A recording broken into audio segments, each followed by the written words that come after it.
I'm with Galya Hall at Christian Friends of Israel, and we're talking about the late Maggie Evans. Maggie sounds to me a great lady. Tell us a little bit about her and what actually happened to her. Morning, Paul. Yes, it's very strange to hear you use the phrase, the late Maggie Evans. It still doesn't feel real, if I'm honest, to think about the fact that Maggie is no longer with us.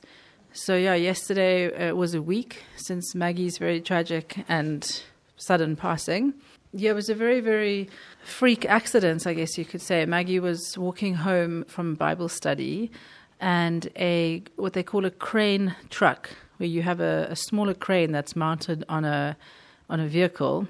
It collapsed, it fell over, and it actually struck Maggie on the back of her head as she was walking along the pavement, returning home.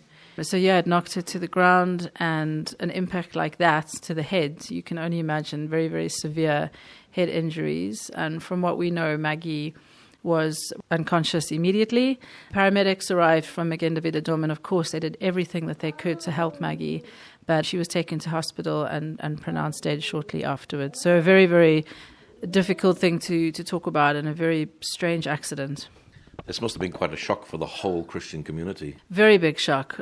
We were all at the office here at CFI when we got the call from the chairman of our board to let us know what had happened. She came over straight away. All the team were actually here together for a team staff meeting. Sharon Sanders, who founded CFI with her husband Ray, was teaching, giving a teaching to the staff. And yes, there was shock, there was tears, disbelief, and we just sort of huddled together and tried to process what was happening, what we'd been told. When did she come to Israel? So Maggie came to Israel in 1980, and Maggie is originally from England, and she came to Israel to work as a nurse. If I remember correctly, she actually spent some time in India before coming to Israel. But yes, she came and she worked at Shaare Tzedek until her retirement. Was she Jewish? No, Maggie was not Jewish. Maggie was a Christian, a lovely English Christian lady with a big heart. Firstly, for people. She had a heart of compassion, particularly for the sick, for the needy, for the poor. And it was just her heart's desire to come and serve.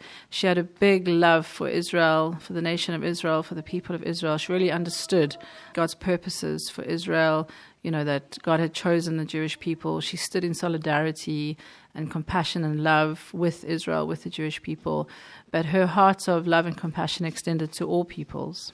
So it's a big loss for Israel as well as the Christian community. Yeah, it definitely is. Maggie served as a board member for Christian Friends of Israel for, 26 years. But not just CFI. Maggie was also very involved with other Christian ministries.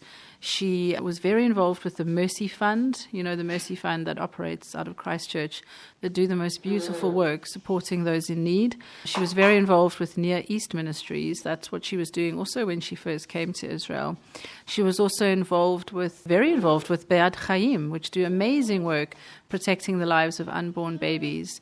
So Maggie had a tremendous influence in the work of various Christian organizations and ministries across the land. Wow. So she was a board member here for Christian Friends of Israel. What sort of memories do you have of her? Yeah, she was a board member for, 26 years. I have wonderful memories of Maggie. I came to CFI in 2004, September 2004. Maggie was obviously already a board member, and I remember meeting her. I remember her very, very well. I remember her very clearly. I would see quite a lot of Maggie. She would come into the office for board meetings and for other meetings, and she would be with us during our annual Shavuot conference and various events. And I got on very well with Maggie from the get-go. I remember that she was always very encouraging to me personally in my own faith and my walk. And as I was just in my 20s arriving in Israel, she had a lot of words of wisdom, words of encouragement. She had tremendous perspective on how to do well, serving the Lord here in Israel, how to keep things in balance and to keep the right focus always for Maggie. The right focus was first and foremost her relationship with the Lord, with Yeshua, was reading her scriptures, was prayer. Maggie was a woman of prayer. She loved to pray for people.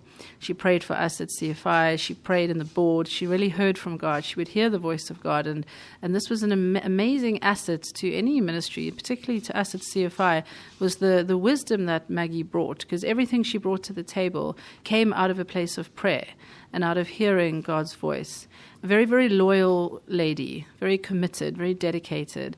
And I learned a lot from Maggie through her personal, spiritual walk and her faith. I learned a lot from her. And the other thing I remember about Maggie was that she was very down to earth.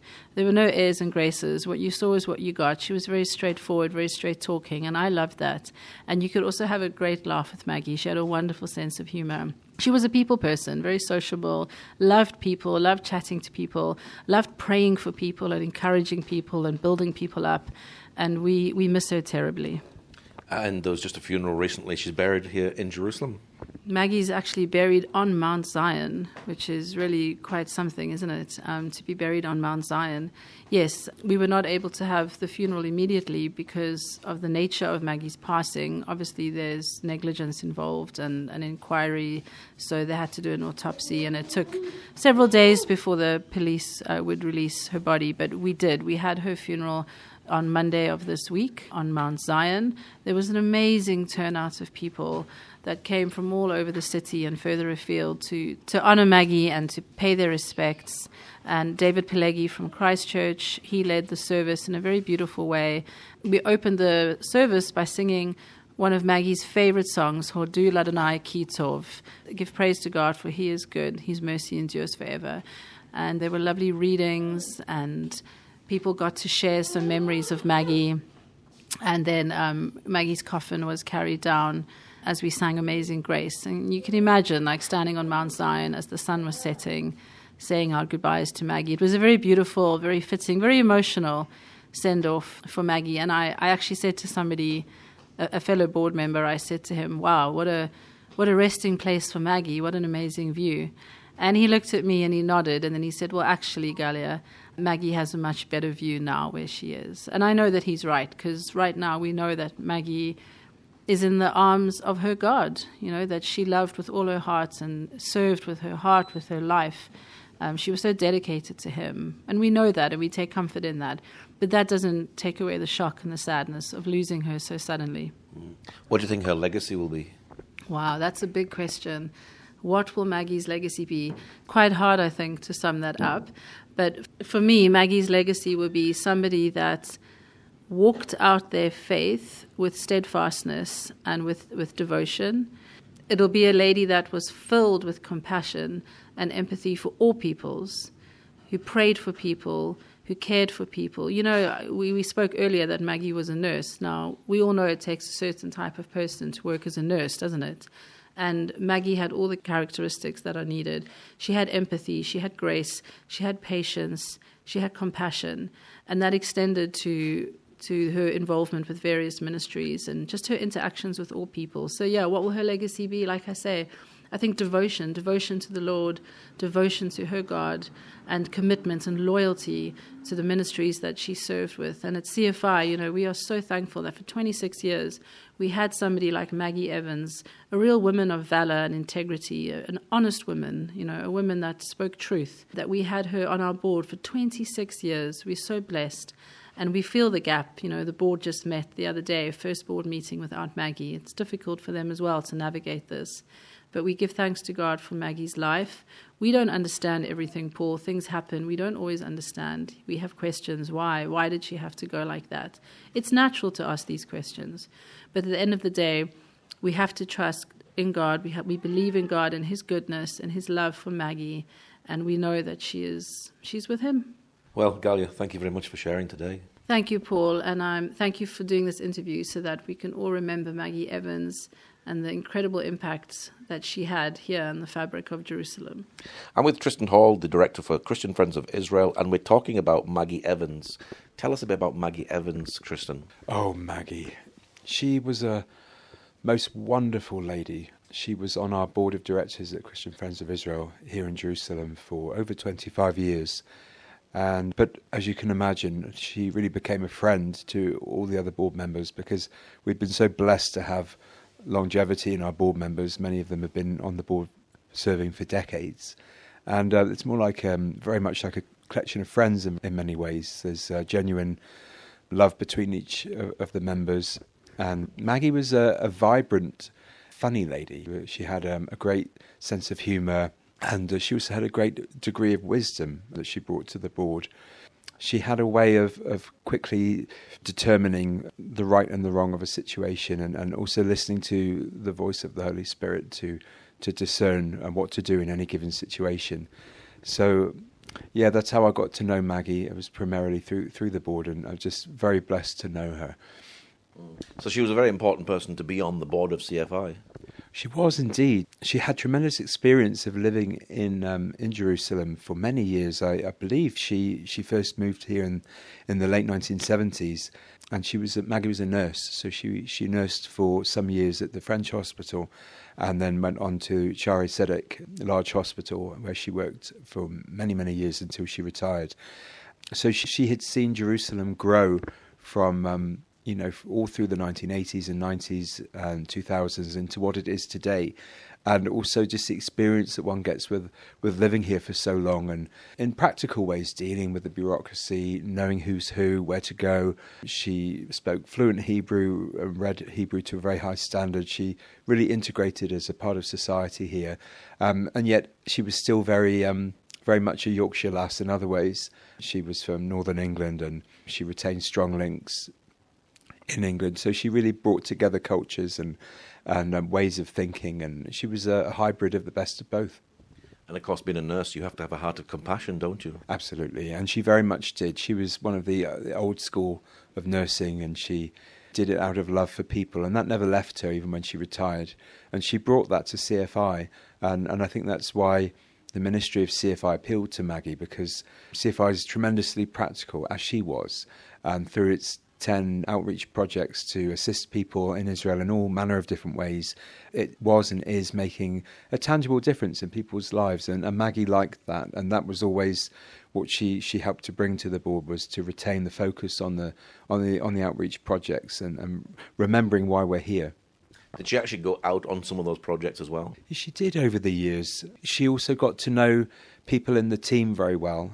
There was particularly some of the longer serving members of the team she'd formed close friendships with. So she wasn't just someone that was kind of had a helicopter view, but she was very much of our, can I say, family of the believers in CFI. And she is very missed. And there were many tears when she passed very, very suddenly. But we were just actually at the end of it just grateful to have known her for the time that we did. Was she very well known within the whole Christian community of Jerusalem? More than I actually thought she may have been. I mean, obviously I knew she'd been here all these years. She always attended congregation. Latterly, she'd been going for a long time to Christchurch at the Sunday morning service in English. And but at her graveside funeral that we had on Monday, just a few days ago, it was amazing to see how many people came out to Mount Zion, where we had it, for her funeral. There were many people there, and many people spoke just spontaneously and gave tribute to Maggie at a very personal, visceral level. So, yes, it seems that she actually did touch many lives, and she had a wide circle, and she really invested her life in other people. What do you think her legacy will be? I think she has a legacy of inspiration, particularly amongst us here at CFI. She modelled purity, holiness. That's something that was picked up on Monday at the graveside, but not in a way that was uber religious and kind of untouchable and unattainable. Just in a very normal, real way. She didn't put on airs and graces, and neither did she adopt kind of spiritual airs and graces, if I can put it that way. She at once very ordinary, but also she led a very godly life. You can't think about Maggie and really think of things that she did that she shouldn't have been doing, or things that were irksome about her personality. She was just, I'm not saying that anyone's perfect, but she really, really was someone to look up to. Not in the sense of putting on a pedestal. She would have hated that. She didn't want any spotlight. But she was, in her humility and in her low-key, understated manner, she was someone to be emulated. Was she a typical Yorkshire lass living in Jerusalem? Yeah, she was, in many ways. I think the accent faded a bit over time. Mind you, it was many decades. But it was still there, you know, you could still faintly hear it. It was beautiful the way she spoke. And yeah, she brought that Northern English humour with her as well, and that never left her, and that was very engaging. And yeah, she always had a twinkle in her eye and a smile on her lips. Well, Tristan, thank you for sharing today. Thank you, Paul, and yeah, thanks for remembering Maggie. She's we won't forget her quickly.